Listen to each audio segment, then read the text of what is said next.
Shalom, salam sejahtera buat kita semua. Sebelumnya saya merasa agak lucu nih, karena tadi pagi udah kesaksian, tapi agak apa-apa lah, kesaksian sekali lagi. Oke, nama saya Bedi Cokro Saputro, mungkin ya, shalom, ya.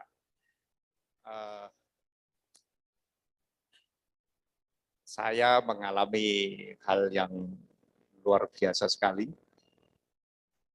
Saya ada di sini karena tersangkut kasus Jiwasraya, yang mana sama personil Jiwasraya pun nggak kenal, yang mana satu-satunya hubungan yang pernah terjadi adalah perusahaan saya menerbitkan surat utang dan repo, dan kebetulan dibeli Jiwasraya, tetapi sudah lunas, berikut bunga-bunganya. Jadi saya itu malah bikin pledoi itu sangat menusuk hati jaksa, mungkin itu yang bikin mereka marah. Saya bikin pledoi, saya satu-satunya orang di dunia dan dalam sejarah umat manusia bayar utang sampai lunas, tapi dipenjara seumur hidup dan dirampas seluruh hartanya. Nah, kata-kata saya itu sangat menusuk hati mereka, tapi ya udah, saya pikir saya ngomong jujur, kenapa takut.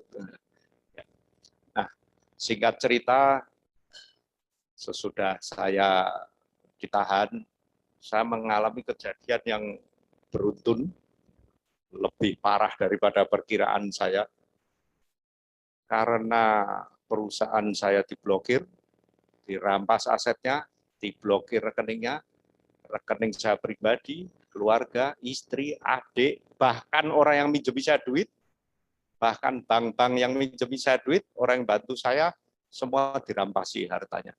Jaminannya, rekeningnya, bahkan pemegang saham publik saya, baru saja itu go publik, ikut dirampasi sahamnya.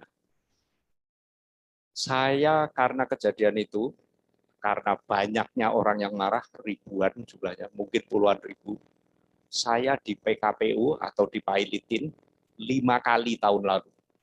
Mungkin rekor Indonesia, kalau nggak bisa dibilang rekor dunia, satu orang dipailitin 5 kali dalam setahun, satu pribadi, 4 perusahaan.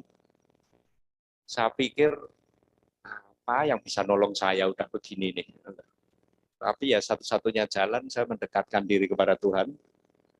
Selama saya di tahanan, baik waktu dititipkan di KPK, di Kejaksaan Agung maupun di sini, tiap hari kerjaan saya ya berdoa, bersekutu dengan Tuhan, bikin persekutuan doa, baca Alkitab, baca buku-buku rohani apapun saya baca, bertukar pikiran dengan siapapun, mencoba melayani siapapun, dan mencoba menjadi saksi Tuhan.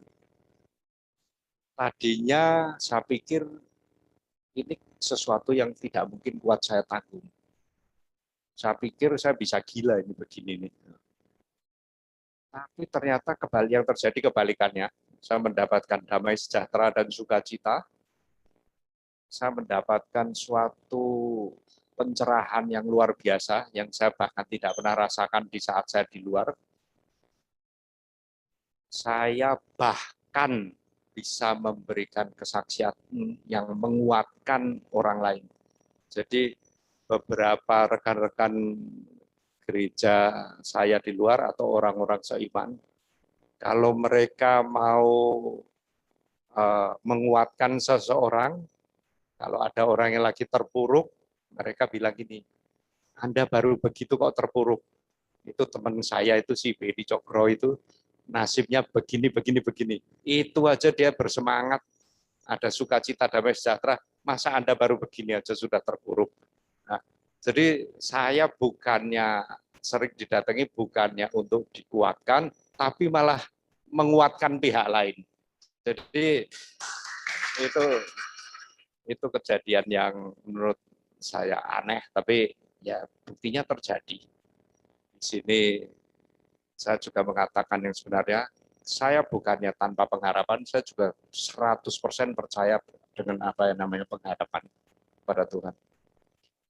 Di luar kemampuan saya dan di luar dugaan saya, tiba-tiba kreditur pemegang saham publik yang marah-marah yang tahun lalu memusuhi saya, mungkin kalau saya di luar mungkin mati dikeroyok kali, karena utang nggak bisa bayar, mending kalau jaksa-jaksa itu nyita harta saya sekalian utangnya mereka sita sekalian, ya mungkin beres. Masalahnya utangnya tetap nempel di saya, asetnya disita, utangnya nempel di saya. Kalau 2 tahun yang lalu saya masuk daftar orang terkaya Indonesia, sekarang mungkin termiskin karena hartanya udah diambil, utangnya masih ada, jadi minus. Nah, tetapi yang ajaib adalah sekian ribu orang itu dari memusuhi saya berbalik jadi membela saya. Bukan cuma ngomong atau kumpul-kumpul, masuk media, masuk medsos, masuk Instagram, masuk segala macam, mereka membela karena merasa ya kenapa harus perusahaan ini yang disita, kan mereka ikut jadi korban. Dan kalau yang salah siapa, ya orang itu dong yang salah, kenapa harus ngerempet yang lain. Nah, karena mereka tahu cerita semuanya seutuhnya, mereka beramai-ramai dan jumlahnya makin lama makin banyak. Nah, itu meskipun belum sampai mencapai hasil, saya melihat pembelaan Tuhan melalui tangan-tangan yang lain itu luar biasa. Bagaimana mungkin orang yang marah sama saya, yang uangnya nggak balik, yang ngutangi saya nggak balik, malah membela saya. Itu sesuatu yang kondisi normal tidak mungkin. Tetapi ini terjadi di saya.